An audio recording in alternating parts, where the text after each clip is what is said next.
Ayan, pitas po tayo ng kalamansi. Rin si kuya. Sa sobrang dami po ng bunga talagang ayan po. Humahapay po yung yan. Humahapay yung mga sanga at pagka po yan, nasasagak, nababali po Pag po sobrang bigat na.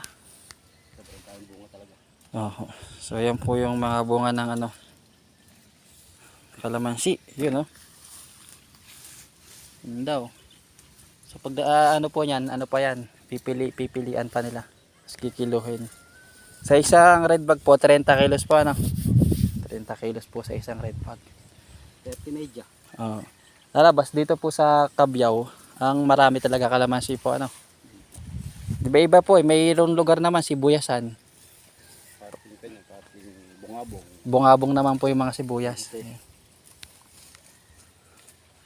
Parang doon yung kumbaga dahil yun na yung kinalakihan din ng mga bata, kumbaga minana na yung kumbaga yung pagpa-farm ng kung kalamansi.